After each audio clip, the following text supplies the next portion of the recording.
our friend Brian over here, he doesn't sound too convincing. We're not done. It would be a coincidence for it to actually happen the way that it did. Yeah. It would be a coincidence. It would not be. I don't think you could chalk that up to skill, unless the explosion is what killed him.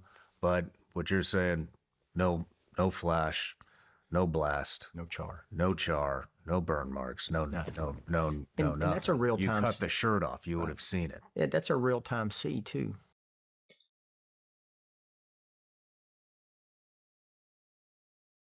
You know, you've seen explosions. I've seen a lot of explosions. And so you have those attributions. Where's the attribution to the explosion inside those frames? If it doesn't exist, it doesn't exist.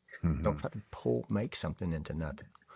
Right. And so I'm not saying that we shouldn't. That's look right, at guys. things by all Don't means. make something into We nothing. should. I mean, we look at people and press and in history of the United States, how valuable they've been. And I applaud these guys that are out there humping and working to want to have the truth. But don't say you're searching for the truth when you're lying to get it. And that's what's happening. Because you're not searching for the truth. You're searching for clicks. Tell me more, I think Brian. the people posting these, I don't know. You know, I mean, I have mixed feelings. I think some people are legitimately just trying to figure it out. You think that was inaudible? You think like he was about to talk some shit about the alleged grifters and the conspiracy theorists, and he's sitting here after sitting down with this jerk off for 2.5 hours, thinking, you know what? Maybe I should just sit on the fence on this one. Come on, what do you guys think? Think that there are other people that are very obviously making a living off of sensationalizing this. Yeah. But And there are some people that are making a living off of covering it up. Sean.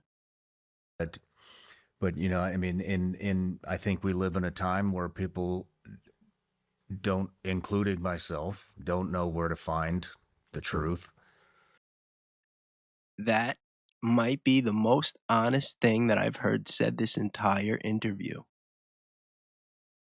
And I'm not just trying to talk crap. Honestly, I don't know Sean. I never met Sean. To be honest, this was the first episode of his I ever saw.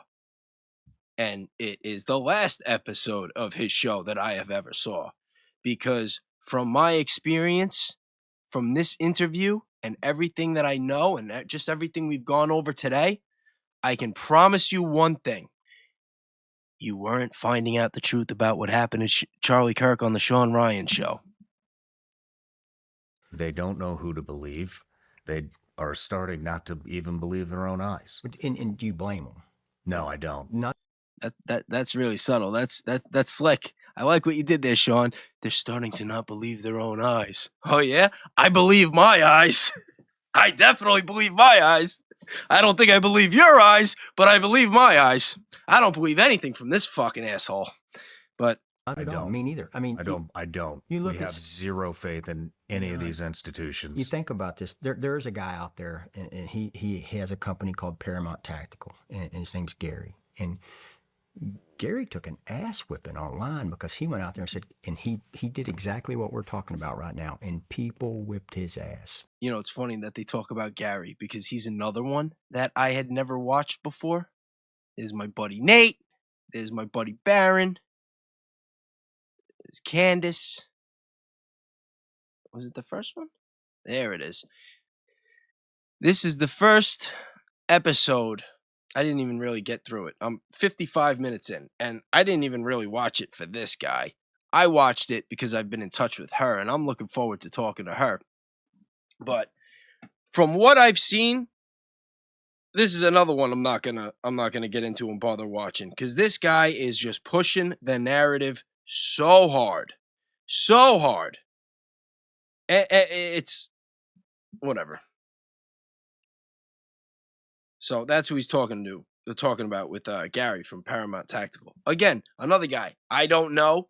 I've only seen less than half of an episode of his show, and I won't be watching the other half. For telling the truth. Mm-hmm. Telling the truth. Fuck the system. See, the fact that Brian Harpo is saying that Gary, and think about it, of all the people, of all the YouTube influencers, everybody in the world that he could have named, like that's the guy he's naming. You know what I mean? So, oh man. You know, like, you know he's a shill. You know, well, I mean, you might as well just name Brendan Tatum, too, while you're at it. That's another one. Mm-hmm. He said, no, look at this. And he broke it down from a professional standpoint because he has a background in it and a probability standpoint. And man, and I didn't talk to him, and he was like 95% right. So, Gary from Paramount Tactical, I challenge you to do a similar breakdown on this interview and tell me what you got different. Please, please tell me what you got different. Show me that I can have faith in our government and our judicial system. Please, I would love that. I would love that. I would love nothing more than to find out that I'm wrong and everybody's wrong and that Tyler Robinson really killed Charlie Kirk. I would love that. I would sleep so much better at night. I would sleep so much better at night. But I don't think you could do it. Even on the medical stuff. And it's like, but then he took an ass whipping online for it. And I sat and watched it from afar. And it's like, so people get chastised for telling the truth. And then you got, like you said, who do you believe? I mean, our media, big poll. They polled our people in the United States. And how many of you believe the media? And it said 70% of them don't believe a word that comes out of the media's mouth. And I'm like, well, let's look at this. If a baker makes bread every day and 70% of his product tastes like crap, how long is he going to be in business?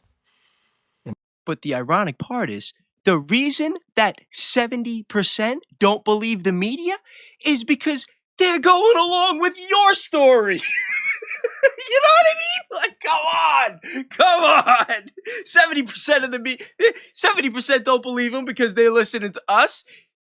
I assure you, if Candace Owens was considered in that media and they were going with what she's saying, and Ian Carroll and Baron Coleman and Blake Bednarz and myself and Ryan Matta, and I'm sorry if anybody else I'm not naming, but if that was the media, I'm sure that it would be much more than 70% that trusted it, that trusts it. But the reason 70%, or at least 70%, and I actually think that it's more than that don't trust the media. But the reason that higher percentage doesn't trust the media is because they listen and they push the narratives of assholes like you. And then why do we keep letting these people be in business? And then that's a really good question, Brian. Do you think that's worse online? And then who's to blame? The idiot that's lying, or the big Facebooks, Instagrams, and X's that are making money off them lying? And then they're monetizing the lie too. Who's really making money off the lying? Last I checked, since Charlie died, Turning Point USA has brought in over $240 million, including money from people that Charlie turned down a month before he was killed. So who's really making money off of the lies?